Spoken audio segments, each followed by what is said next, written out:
विनय जय chemistry.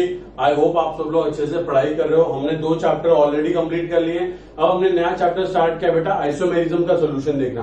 Trust me, बहुत ज्यादा इंपॉर्टेंट है ये दोनों चैप्टर से, बिकॉज ये इसके क्वेश्चन आपको एडवांस में भी देखने मिलेंगे, आपको मेंस में भी देखने मिलेंगे, ठीक है। और सिंस आइसोमेरिज्म एक ऐसा टॉपिक है कि इसको किसी भी दूसरे पर्टिकुलर टॉपिक के साथ हाइब्रिड किया जा सकता है, तो आपको इसके सारे टाइप के क्वेश्चन आपको आने चाहिए, ठीक है। तो आप एक एक क्वेश्चन देखेंगे, आप एक भी क्वेश्चन स्किप नहीं करेंगे। और सबसे पहली बात बेटा, चैनल को सब्सक्राइब कर दो, और अगर आपको वीडियो अच्छी लगती है तो कमेंट किया करो, बिकॉज कमेंट मोटिवेट करता है, ठीक है। और अगर अच्छा लगता है वीडियो तो बेटा जय केमिस्ट्री कमेंट किया करो, ठीक है। चलो स्टार्ट करते हैं, बुक रखते हैं, क्वेश्चन ले लेते हैं। तो हमने लेवल वन में बेटा 20 क्वेश्चन कर लिए। अब लेवल 1 के 21 से स्टार्ट करते हैं बेटा। तो केमिस्ट्री माता का नाम लेके जय केमिस्ट्री बोल के स्टार्ट करते हैं। क्वेश्चन नंबर 21 क्या बोलते बेटा कि आपको 2 सेट ऑफ कंपाउंड दे रखे, वहां पे देख सकते हो आप बेटा, और पूछ रहा रिलेशन क्या। भाई रिलेशन मतलब क्या, कुछ नहीं, सिंपल है। पर इसमें एक छोटी सी चीज है कि मतलब कि आप श्याम को राम के नाम से भी जानते हो, आपको वो पता होना चाहिए, ठीक है। तो मैं आपको बताता हूँ। पहले तो हम लोग पहले ये बना लेते हैं स्ट्रक्चर। तो बड़ा इस तरीके से साइक्लोहेक्सेन की रिंग दे रखी है, यहाँ पे 2 सबस्ट्रेट और यहाँ पे 2 सबस्ट्रेट। इस वाले में क्या है बेटा, Br यहाँ पे, CH3 यहाँ पे H और यहाँ पे H। और सेम एक और ऐसा ही कुछ दे रखा है इन्होंने। और क्या दे रखा है आपको, इस तरीके से यहाँ पे CH3 है, यहाँ पे H है, यहाँ पे H है बेटा, और यहाँ पे CH3। अब बेटा किसी भी चीजों में रिलेशन बनाने से पहले एक चीज पहले बहुत ज्यादा इंपॉर्टेंट है, जो हम लोग चेक करना भूल जाते हैं। मेक श्योर कि ये दोनों में अगर आपको रिलेशन बताना है तो इन दोनों के मॉलिक्यूलर फॉर्मूला क्या होने चाहिए, सेम होने चाहिए। तो first of all let me see की मॉलिक्यूलर फॉर्मूला सेम है कि नहीं। देखो बेटा 6 कार्बन, यहाँ पे कार्बन, यहाँ पे मिथाइल, यहाँ पे मिथाइल, सॉरी यहाँ पे क्या बेटा गलत बना दिया क्या, BrH CH3H, ठीक है। BrH CH3H, फिर Br, ओके Br आएगा यहाँ पे, ठीक है। मैंने 2 CH3 बना दिया बेटा, ये जरूरी है ये, ठीक है। Br को यहाँ पे CH3H, ठीक। तो दोनों में मॉलिक्यूलर फॉर्मूला ऑलमोस्ट सेम। अब बेटा एक बात देखना, अब यहाँ पे ये हाइड्रोजन और यहाँ पे हाइड्रोजन एक दूसरे के क्या बेटा अपोजिट साइड में, और ये हाइड्रोजन और ये हाइड्रोजन कहाँ बेटा सेम साइड पे। मतलब मैं इसको किस फॉर्म का बोल सकता हूँ, हाँ देखो बेटा, इसको मैं एक टाइप का सिस आइसोमर बोल सकता हूँ। क्या बोल सकता हूँ, इसको सिस फॉर्म बोल सकता हूँ, और इसको क्या बोल सकता हूँ बेटा, ट्रांस फॉर्म बोल सकता हूँ। इतना समझ आता है मतलब कि साइक्लोहेक्सेन रिंग पे अगर एक sp3 कार्बन पे 2 डिफरेंट कार्बन पे, हाँ 2 डिफरेंट कार्बन पे अगर 2 डिफरेंट ग्रुप लगे हुए हैं तो क्या शो कर सकते हैं, ज्योमेट्रिकल आइसोमेरिज्म। क्या बेटा, ज्योमेट्रिकल आइसोमेरिज्म। अब ज्योमेट्रिकल आइसोमेरिज्म बोले तो सिस एंड ट्रांस आइसोमेरिज्म, बहुत सिंपल है। अब सिस एंड ट्रांस आइसोमेरिज्म को हम क्या बोलते हैं बेटा, ज्योमेट्रिकल आइसोमेरिज्म। इतना समझ आता है। पर अब आप बोलोगे सर ऑप्शन में तो कहीं GI दे ही नहीं रखा है, अब क्या करें। कुछ नहीं करो, अपने दिल पे हाथ रखो और बोलो एक बात कि बेटा ज्योमेट्रिकल आइसोमर को हम एक और नाम से जानते हैं, जिसको हम क्या बोलते हैं बेटा, डायस्टीरियोमर। क्या बोलते हैं बेटा, डायस्टीरियोमर। तो बेटा इसको एक और नाम से जानते हैं, इसको हम क्या बोलते हैं बेटा, डायस्टीरियोमर। तो वो आंसर हमारा क्या दे रखा है, ऑप्शन दे रखा, ऑप्शन बी के अंदर, ठीक है। तो एक नोट अभी आप करोगे, मैं पहले देख लेंगे कि सब कुछ दिख रहा है कि नहीं दिख रहा है। जब आप लिख लो कि geometrical isomer also known as diastereomers, ठीक है बेटा। थैंक जय जवाहर।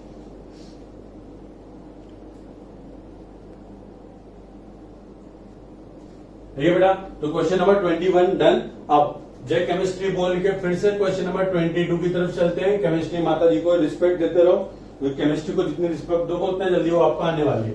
अब क्वेश्चन नंबर 21 बेटा आपको ऑर्डर पूछ रहा है मेल्टिंग पॉइंट, बॉइलिंग पॉइंट और स्टेबिलिटी का।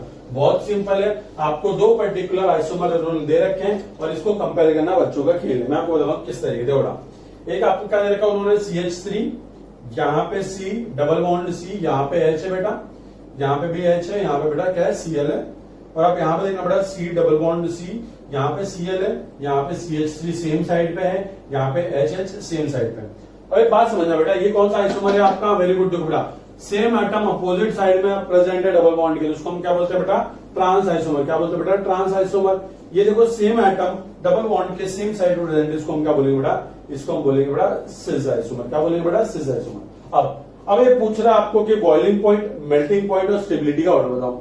बॉइलिंग पॉइंट का ऑर्डर फाइंड करना बहुत इजी है। अगर बेटा देखो, अगर आप ये फाइंड कर लो कि ये मॉलिक्यूल्स के अंदर, ये पर्टिकुलर ट्रांस मॉलिक्यूल्स के अंदर अगर intramolecular bonding, intramolecular forces of attraction ज्यादा है, मतलब कि इनके अंदर इंट्रामोलिकुलर फोर्सेज ऑफ अट्रैक्शन ज्यादा है, तो इनको एक मॉलिक्यूल को दूसरे मॉलिक्यूल से सेपरेट करने क्या हो जाएगा, डिफरेंट, मतलब उसका बॉइलिंग पॉइंट क्या होगा, ज्यादा एनर्जी लगेगी उनको डिफरेंट करने में, ठीक है। अब वो पता कैसे चले कि भाई इसके अंदर इंट्रामोलिकुलर फोर्सेज ज्यादा है कि इसके अंदर इंट्रामोलिकुलर अट्रैक्शन फोर्सेज ज्यादा है। बहुत सिंपल बेटा, फाइंड कर लो उसका आप नेट डायपोल मोमेंट। क्या फाइंड करोगे? डायपोल मोमेंट, क्योंकि जितनी ज्यादा पोलैरिटी होगी मॉलिक्यूल के अंदर बेटा, उतना ज्यादा क्या होगा बेटा, उसमें intra molecular forces of attraction होगा। इतना समझते आपको। अब एक बात देखो, डायपोल कैसे बनाओगे? देखो, कार्बन क्लोरीन ज्यादा इलेक्ट्रोनेगेटिव कौन? क्लोरीन। तो डायपोल की डायरेक्शन होगी कुछ इस तरीके से, एरो उसकी तरफ जो ज्यादा इलेक्ट्रोनेगेटिव, पॉजिटिव जो कम इलेक्ट्रोनेगेटिव होगा। ठीक है, अब ये कार्बन sp2 है, ये कार्बन sp3 है, और बच्चा जानता है कि sp2 के अंदर परसेंटेज s कैरेक्टर ज्यादा, तो इसकी इलेक्ट्रोनेगेटिविटी भी ज्यादा। तो बेटा ये छोटे छोटे पॉइंट में बार बार रिवाइज किया करो, तो दिमाग में बैठ जाएंगे। ठीक है, अब तो इस तरीके से तो आप एक चीज नोट करना कि ये डायपोल का डायरेक्शन और इस डायपोल की डायरेक्शन एक दूसरे में क्या हो रही है? एडअप हो रहे हैं, वो मतलब कि एक दूसरे को कैंसिल नहीं कर रहे। ये भी इधर जा रहा है, मैं भी, मतलब तुम इधर चले, मैं भी इधर चले, और दोनों साथ साथ चले, ऐसे सीन चल रहा है। बट यहां देखो बेटा, एक डायपोल का डायरेक्शन कैसा होगा? इस तरफ, और एक डायपोल का डायरेक्शन कैसा होगा बेटा? इस तरफ। मतलब नीचे की तरफ जा रहा है, तो एक क्या है वो ऊपर की तरफ, मतलब काइंड ऑफ कैंसिल कर रहे हैं। ओवरऑल कैंसिल नहीं कर रहे, नेट कैंसिल नहीं कर रहे, बट देखो बेटा ये नीचे की तरफ जा रहा है, ये यहाँ पे जा रहा है, तो मतलब डेफिनेट इधर को जाने वाला है। बट एक बात समझो, ये तो बेटा इसमें क्या है, इसका म्यू नेट क्या बेटा जाना। तो अगर मैं इसको नंबर 1 बोलूं और नंबर 2 की बात करूं, तो मैं नेट डायपोल मोमेंट का ऑर्डर लिखूं, नेट डायपोल मोमेंट का, तो ऑब्वियस सी बात है कि नेट डायपोल मोमेंट में सबसे ज्यादा पोलैरिटी किसके अंदर? नंबर 1 में, एज कंपेयर टू नंबर 2। अब अगर इसके अंदर पोलैरिटी ज्यादा, तो नंबर ऑफ इंट्रामोलिकुलर फोर्सेस भी इसमें ज्यादा होंगे अट्रैक्शन के, तो बेटा number of intramolecular forces attraction के इसके अंदर ज्यादा बन के, तो अगर मैं मेल्टिंग पॉइंट का ऑर्डर लिखूं, तो वो भी क्या होगा बेटा? 1 ग्रेटर देन 2 होगा। समझ में आता है? अब एक बात समझो बेटा, दोनों बल्कि ग्रुप एक दूसरे के कहां पे? अपोजिट साइड में, और दोनों बल्कि ग्रुप कहां बेटा? दोनों के सेम साइड पे। तो मैं आपको स्टेबिलिटी की बात करूं बेटा, स्टेबिलिटी की बात करेंगे, ज्यादा स्टेबल कौन होगा? हाँ, किसी बात बेटा, बात समझो, आपकी दो फ्रेंड, एक सीता और एक गीता, दोनों क्या बहुत मोटी मोटी, तो बेटा उनको आप एक बेंच पे बिठाओगे या एक दूसरे से अलग बिठाओगे? अलग बिठाओगे, मोटे मोटे कैसे जगह बैठ जाएंगे, है ना? तो बात समझना, बल्कि group opposite side more stable, बल्कि group on same side less stable. क्यों? Steric repulsion. तो मैं अगर स्टेबिलिटी की बात करूं बेटा, स्टेबिलिटी की बात करूं, तो वो भी 1 ग्रेटर देन 2 आएगा। अब क्या बचता है बेटा? अब बचता है बेटा क्या? सॉरी, बॉइलिंग पॉइंट का ऑर्डर था हमारा। और मेल्टिंग पॉइंट का ऑर्डर की बात करूं, तो बेटा एक बात याद रखना कि जो हमारा ट्रांस आइसोमर होता है उसकी सिमेट्री ज्यादा होती है as compare to cis isomer. तो ये जो ट्रांस आइसोमर के जो मॉलिक्यूल्स होते हैं, इनके अंदर पैकिंग क्या होती है? अच्छी होती है, और सिंस पैकिंग एफिशिएंसी अच्छी होने की वजह से इनका मेल्टिंग पॉइंट भी क्या होता है? ज्यादा। तो ये 1 ग्रेटर देन 2, तो मतलब तीनों वाले केस में अपना 1 आज जीतता हुआ, और ऐसा हमको क्या मिलेगा बेटा? ऐसा हमको मिल जाएगा ऑप्शन ऑप्शन ऑप्शन सी के अंदर। सिंपल है बेटा, कोई दिक्कत होनी नहीं चाहिए। तो क्वेश्चन नंबर 22 डन। अब जे केमिस्ट्री बोल के बेटा क्वेश्चन नंबर 23 स्टार्ट करते हैं। जे केमिस्ट्री बोलना बहुत इंपॉर्टेंट है, वरना केमिस्ट्री आने वाली नहीं है। ठीक है, question number 23, which of the following statement is true? अच्छी बात है, कौन सा स्टेटमेंट ट्रू है बताओ। चलो पढ़ना स्टार्ट करते हैं। A mixture of enantiomer can be separate. अरे गलती कर दी बेटा, एनांटियोमर कैसे सेपरेट होने लगे? कब से सेपरेट होने लग गए? बड़े बात रखो, एनांटियोमर सेपरेट होते हैं, पर उसको सेपरेट करने के लिए टेक्निक चाहिए, वो मेंशन की क्या? नहीं, बॉइलिंग पॉइंट के बेसिस पे हम डिफरेंट कर ही नहीं सकते।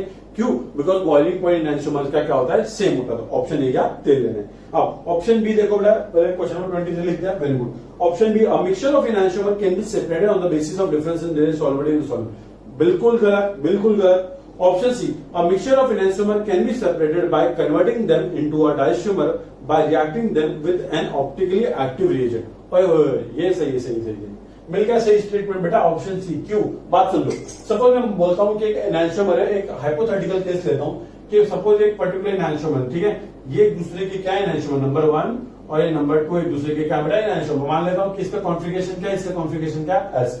ठीक है, अब ये क्या बोल रहा है कि एनांटियोमर को अगर हमको सेपरेट करना है तो हमको उसको किससे रिएक्ट करवाना पड़ेगा? एक ऑप्टिकली एक्टिव प्योर कंपाउंड से। तो मैं काम करता हूं, मैं एक तो ऑप्टिकली एक्टिव प्योर कंपाउंड लेता हूं एस, जिसका कॉन्फिगरेशन क्या है? एस मान लेते हैं। अब इनको हमने ऐसा रिएक्ट किया कि ये दोनों कार्बन क्या हो जाएंगे? एक दूसरे से चिपक जाएंगे, ये भी चिपक जाएंगे। अब बेटा एक बात देखना, अब ये पूरा एक नया मॉलिक्यूल बन चुका है और ये एक पूरा नया मॉलिक्यूल बन चुका है। इसका कॉन्फिगरेशन क्या है? आर एस, इसका कॉन्फिगरेशन क्या बेटा? S S. अब एक बात समझना, आर एस एस एस, ये तो चेंज हो गया, ये क्या बेटा? सेम। ये क्या हो गया? चेंज कॉन्फिगरेशन इसका, और ये हो गया सेम। इसी को हम क्या बोलते हैं बेटा? अब ये 1 2 जो पहले एनांटियोमर पेयर हुआ करते थे, अब वो बन चुके क्या बेटा? Diastereomer pair. और डायस्टीरियोमर पेयर क्या आपको सबको पता है कि उनके बॉइलिंग पॉइंट डिफरेंस होते हैं। उनके बॉइलिंग पॉइंट में डिफरेंस होने की वजह से हम क्या कर सकते हैं? दोनों को सेपरेट कर सकते हैं फ्रैक्शनल डिस्टिलेशन से। बहुत सिंपल है। फिर उसको आप सेपरेट करके क्या कर दो? पानी या किसी सॉल्वेंट में डाल के क्या कर दो? दोनों मॉलिक्यूल को अलग कर दो। देखो ये आपका एनांटियोमर पेयर फिर से अलग हो गया। ठीक है, बहुत सिंपल टेक्निक है, याद रखना। ठीक है, ठीक है बेटा, तो क्वेश्चन नंबर हमारा 23 डन। अब क्वेश्चन नंबर 24 देखते हैं। अब क्वेश्चन नंबर 24 क्या बोलता है बेटा आपको कि एक कंपाउंड दे रखा है प्रोजेक्शन फॉर्मूला किसी का और पूछ रहा है वो किसका प्रोजेक्शन फॉर्मूला। बहुत सिंपल है, अगर आप total number of carbon atom भी काउंट कर लो तो आपको पता चल जाएगा कि वो किसका फॉर्मूला है। ठीक है, अब पहले हम लोग उसका स्ट्रक्चर बना लेते हैं ताकि समझने में आपको थोड़ा सा आसानी हो जाए। अब क्या दे रखा है बेटा, ओ जे केमिस्ट्री बोलना भूल के, ठीक है कोई दिक्कत नहीं। अब देखो बेटा इस तरीके से एक सर्कल दे रखा है आपको, यहाँ पे एक दे रखा है, यहाँ से एक इस तरीके से दे रखा है, यहाँ पे 2 हाइड्रोजन दे रखे हैं बेटा आपको और यहाँ पे आगे 2 हाइड्रोजन दे रखे हैं। देखो बेटा एक बात समझो, 1 कार्बन 2 कार्बन 3 कार्बन, ठीक है। और देखो बेटा ये कार्बन इससे अटैच होता है, ये तो हमको पता ही है ना कि छोटी वाली जो ये वाला सर्कल है, छोटा वाला है, बड़े वाले सर्कल के क्या होता है पीछे अटैच होता है। ये कार्बन कार्बन रिप्रेजेंट करते हैं एक दूसरे को, तो 3 कार्बन एक दूसरे से अटैच है साइक्लिक मैनर में, तो क्या हो जाएगा साइक्लोप्रोपेन। बहुत सिंपल है, ठीक है 1 2 3 और कोई भी डबल बॉन्ड ट्रिपल बॉन्ड आपको दिख नहीं रहा, सैचुरेशन सिंपल सी बात है साइक्लोप्रोपेन है। कुछ ज्यादा बड़ा क्वेश्चन नहीं था। क्वेश्चन नंबर 25 देखिए, जय केमिस्ट्री हमको शक्ति देना कि हम क्वेश्चन कर पाए। Which of the following compound may not be exist as a enantiomer. बहुत सिंपल है, अगर उसके पास कायरल कार्बन इनैंशियोमर के फॉर्म में कैसे एग्जिस्ट करे, सिंपल है। तो बहुत सिंपल था आपके लिए 25। आप देखो बेटा कि किसके अंदर कायरल कार्बन नहीं है। जो बेटा ऑप्शन ए देखो बेटा बीच वाला कार्बन कायरल है, ऑप्शन में ए में और बी में दोनों में कायरल है, ऑप्शन डी में भी कायरल है। वैसे अगर आप ऑप्शन सी देखोगे, ऑप्शन सी देखोगे तो क्या दे रखा है पीएच मतलब C6H5, यहाँ पे CH2 CH3। जो बेटा यहाँ पे 3 हाइड्रोजन सेम आइटम, यहाँ पे 2 हाइड्रोजन सेम आइटम, मतलब कायरल कार्बन ही नहीं, मतलब ये ऑप्टिकली एक्टिव भी नहीं है, साथ में एनांशियोपेरिक में एग्जिस्ट कर भी नहीं सकता। बहुत सिंपल क्वेश्चन है, कुछ ज्यादा रॉकेट साइंस नहीं था। Question number 25।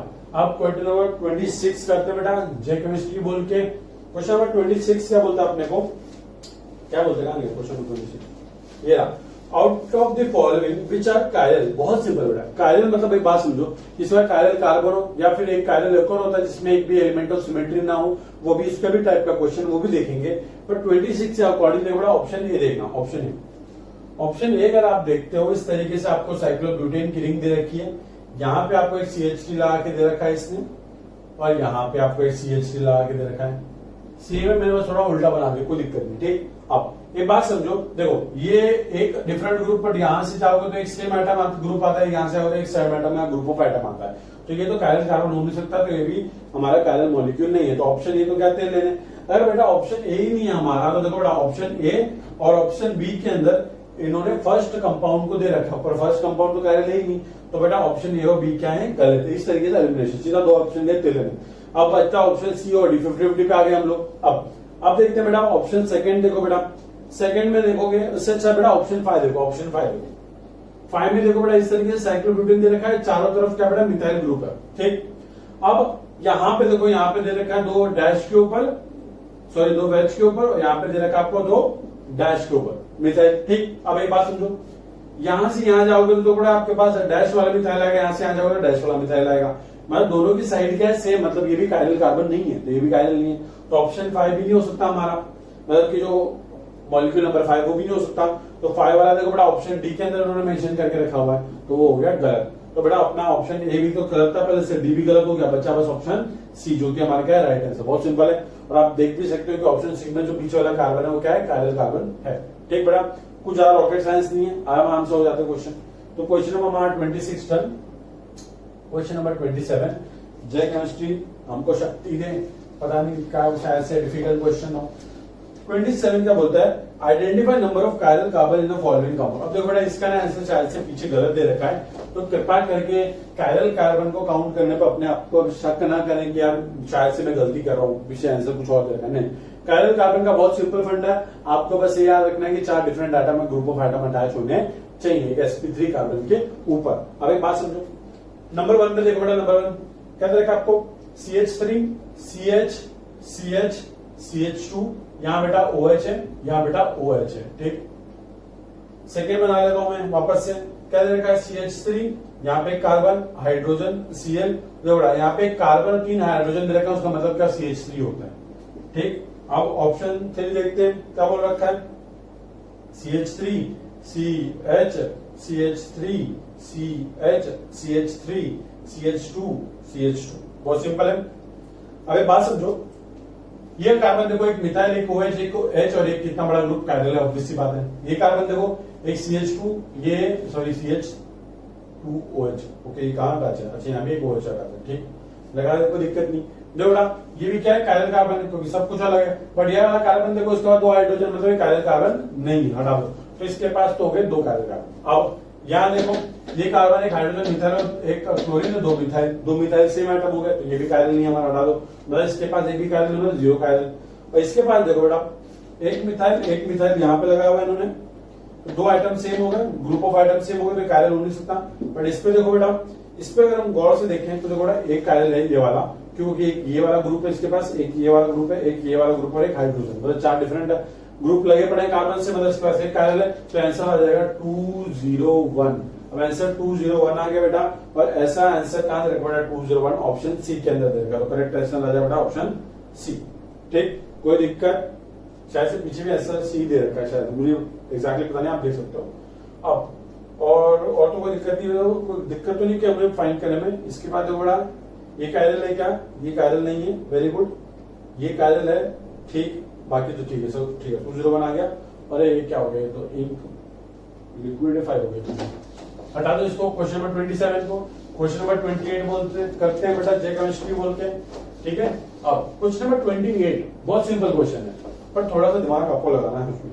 क्या बोला है कि जो following compound is optically inactive. Optically inactive होने के लिए बेटा उसके अंदर क्या होना चाहिए, या तो कोई भी एक एलिमेंट ऑफ सिमेट्री हो, ठीक, एलिमेंट ऑफ सिमेट्री हो, या फिर उसके अंदर क्या हो, कायरल कार्बन हो।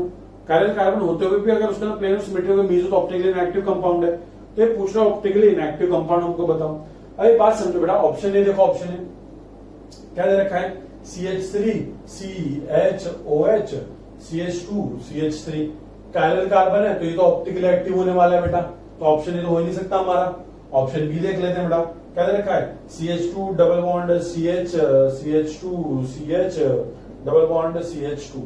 अच्छा, इस तरीके से दे रखे हैं, ठीक है, कोई दिक्कत नहीं। देखो बेटा, sp2 carbon sp2 carbon sp3 sp2 sp2, अब एक भी कायरल कार्बन तो है ही नहीं, तो ये क्या हमारा ऑप्टिकली इनएक्टिव, और ये हमारा क्या बेटा आंसर है। तभी मैं आपको बाकी बता देता हूँ। ऑप्शन सी देखो बेटा, ऑप्शन सी क्या होता है, ऑप्शन सी देखो इस तरीके से होता है।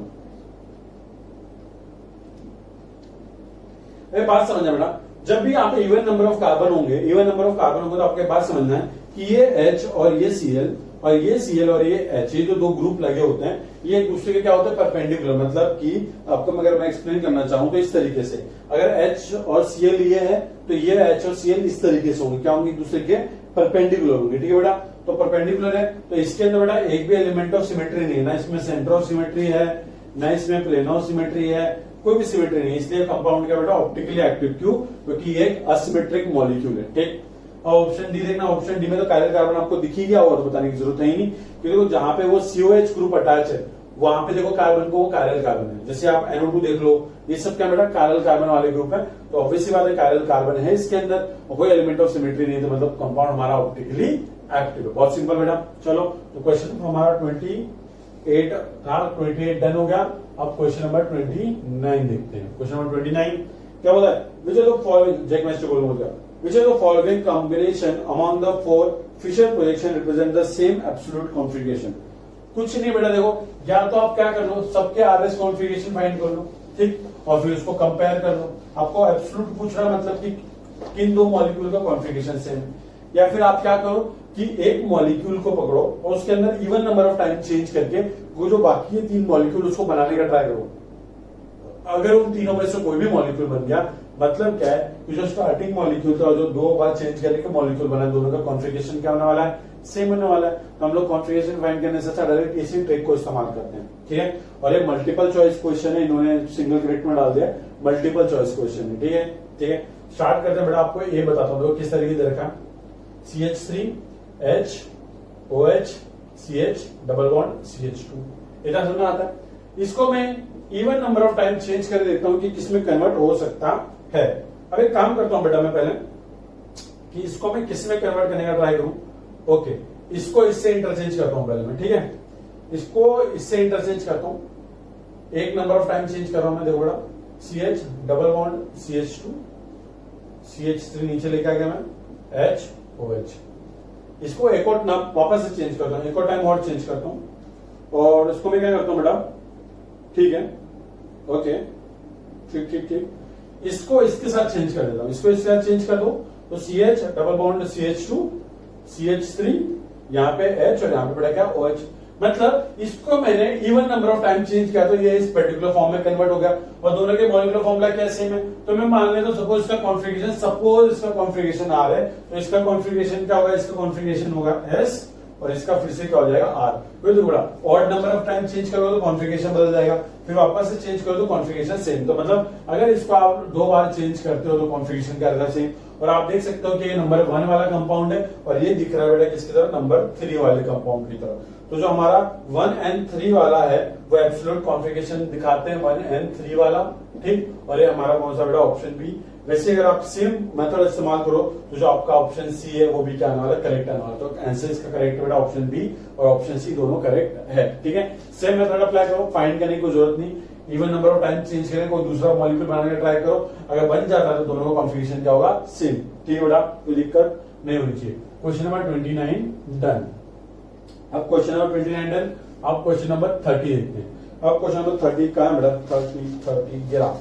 विच of the following compound will not show tautomerism. बहुत सिंपल है बेटा, देखो बेटा, अगर जो हमारा टॉटोमेरिज्म, पहले बात बताओ टॉटोमेरिज्म आपको पता है क्या होता है, क्या नहीं पता। कीटोन टॉटोमेरिज्म पता है, हम लोग हर बार चिल्ला के बोलते हैं कि डबल बॉन्ड के ऊपर OH क्या होता है, अनस्टेबल होता है, याद है कि नहीं याद है ना।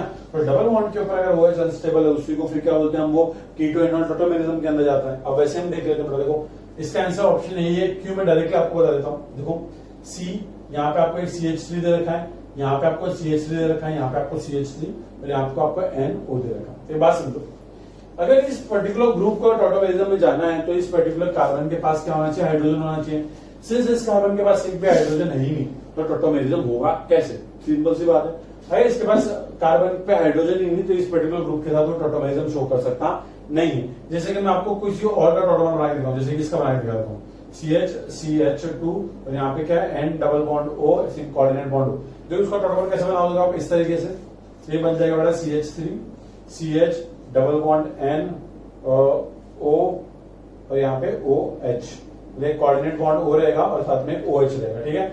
ये यहाँ पे O और यहाँ पे ये OH, सिंपल सी बात है। ये डबल बॉन्ड हो गया, जो यहाँ पे हाइड्रोजन था तभी तो ये पर्टिकुलर प्रोसेस हो पाया।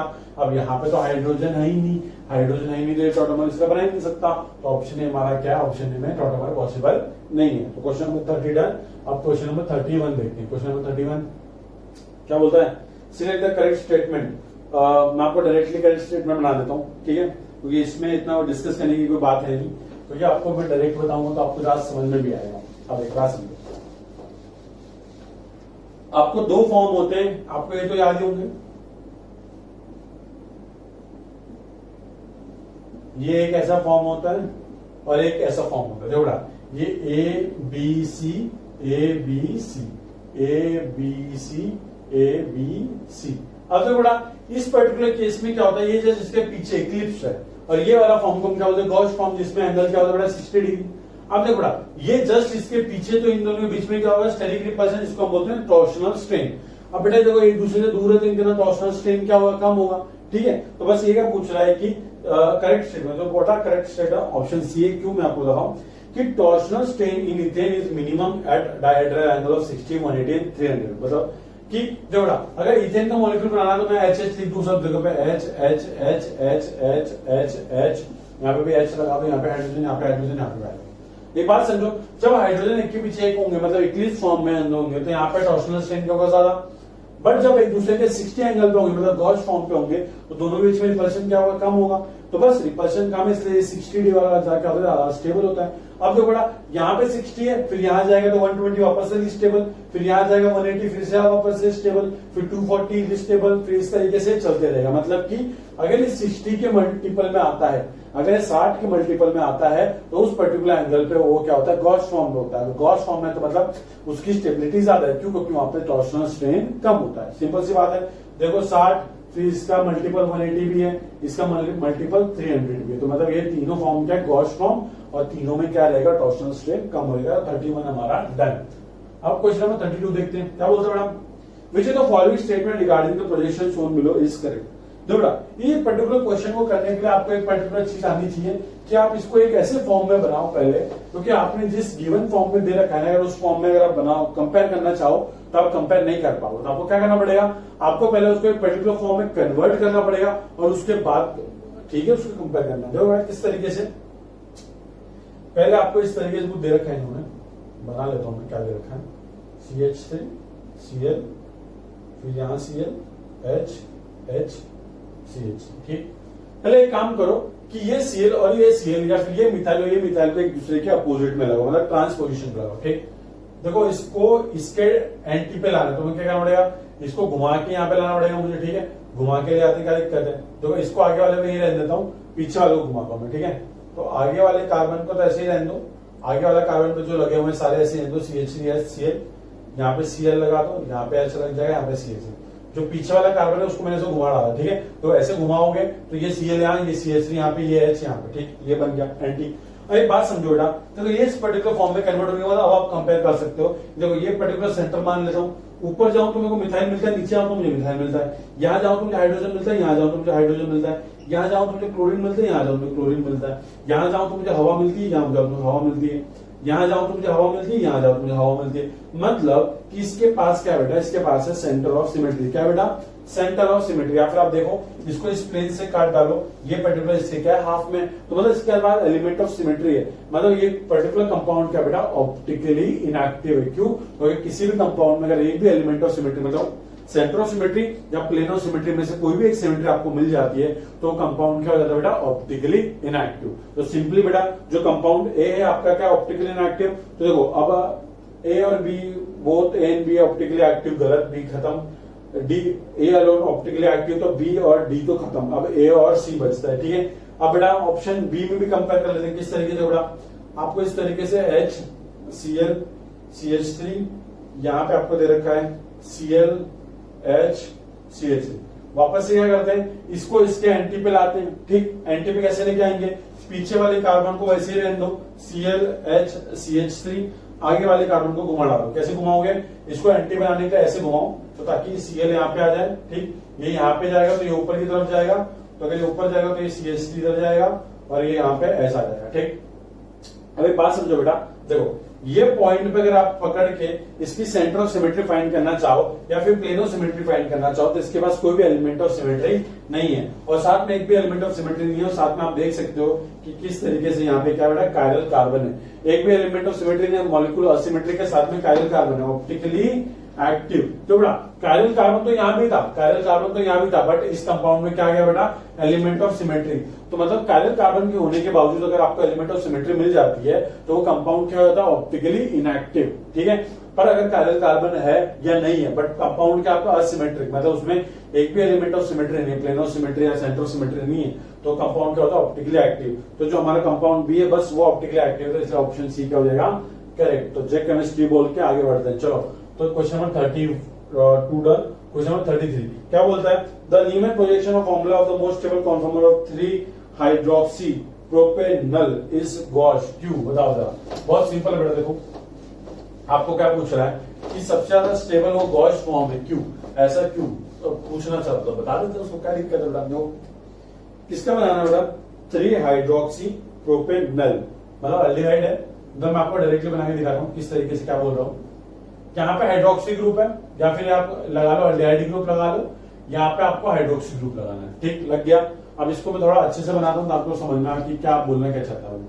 OH ऐसे बना देखो, ये बोल रहा है कि इसका गॉस फॉर्म ज्यादा स्टेबल है, इसका गॉस फॉर्म ज्यादा स्टेबल है। क्यों ज्यादा स्टेबल है, क्योंकि मैंने आपको पहले ही बता रखा है कि बेटा देखो O electronegative, delta negative, delta positive, oxygen के पास है बेटा लोन पेयर, यहाँ पे लोन पेयर है, इस पे डेल्टा पॉजिटिव। अब हाइड्रोजन के पास इलेक्ट्रॉन की कमी, ऑक्सीजन के पास इलेक्ट्रॉन ज्यादा, दो लोन पेयर बैठे पड़े, तो इनके बीच में क्या होगा, अट्रैक्शन, जिसको क्या बोलते हैं, इंट्रामोलिकुलर एच बॉन्डिंग। क्या बोलते हैं बेटा, इंट्रामोलिकुलर एच बॉन्डिंग। बस इंट्रामोलिकुलर एच बॉन्डिंग की वजह से क्या ज्यादा स्टेबल है। अगर आप इस तरीके से देखोगे और आप सोचोगे कि यार ऑप्शन बी करेक्ट होना चाहिए, तो ऑप्शन बी करेक्ट नहीं है। क्यों, क्योंकि आपने जो सोचा वो पार्शियली सोचा, कंप्लीट नहीं सोचा अभी तक। क्यों, क्योंकि देखो बेटा intramolecular H bonding one of the factor, but एक और साथ में फैक्टर है क्या, कि इन दोनों के बीच में टॉर्सनल स्ट्रेन भी क्या है, कम है। तो दोनों फैक्टर है जिसकी वजह से ज्यादा स्टेबल है। एक तो है intramolecular H bonding for sure, और सेकंड फैक्टर है बेटा क्या, लेस टॉर्सनल स्ट्रेन। तो इसका आंसर क्या आ जाएगा बेटा, ऑप्शन इसका सी करेक्ट है। तो इसलिए याद रखना कि सारे ऑप्शन पढ़ के टिक मारना, वरना क्या होगा, सीधा बी टिक मारोगे पर गलत हो जाएगा, ठीक। तो ये गलतियां करनी नहीं है। Question number 33 done. जय केमिस्ट्री बोल के स्टार्ट करते हैं क्वेश्चन नंबर 34। अब क्या बोलता बेटा, द फॉलोइंग 2 कंपाउंड्स आर एक दूसरे को क्या लगते हैं, वो चाचा भतीजे मामा चाचा क्या लगता है, ठीक। बहुत सिंपल है। देखो बेटा, आप अगर दोनों के अंदर डबल बॉन्ड को अच्छे से देखो, डबल बॉन्ड को देखो कि डबल बॉन्ड का पैटर्न किस तरीके से, तो आप आराम से कर सकते हो। देखो बेटा, आपको बनाने का तो रफली बना रहा हूं, ठीक। ये सपोज एक डबल बॉन्ड बना रहे हैं, ठीक। बाकी देखो इस तरीके से, देखो इस तरीके से कुछ रिंग विंग बन रही है वो पूरी, ठीक है। और ये इस तरीके से। एक बात समझो बेटा, एक बात समझो, मैं यहाँ बनाता हूँ, यहाँ पे डबल बॉन्ड, एक बात समझो। देखो ये डबल बॉन्ड के अलावा ये वाला ग्रुप और ये वाला ग्रुप, ये वाला बॉन्ड और ये वाला बॉन्ड एक दूसरे के क्या बेटा, ट्रांस पे। तो ये कौन सा फॉर्म है बेटा, ट्रांस फॉर्म। अब आप यहाँ देखो, इस डबल बॉन्ड के अलावा ये वाला बॉन्ड और ये वाला बॉन्ड क्या है बेटा, एक दूसरे के सेम साइड में, मतलब ये कौन सा फॉर्म बेटा, सिस फॉर्म। दोनों के पूरे मॉलिक्यूलर फॉर्मूला सेम है, दोनों में डीयू भी सेम है, डिग्री ऑफ सैचुरेशन। ये ट्रांस है, ये सिस है, मतलब क्या दोनों एक दूसरे की क्या बेटा, ज्योमेट्रिकल आइसोमर। सिंपल सी बात है, तो इसका आंसर क्या है बेटा, ऑप्शन सी, ठीक है बेटा। अब आप जब तक इसको नोट करो, मैं बाकी का क्वेश्चन लाता हूं, मेरे पास क्वेश्चन देता हूँ।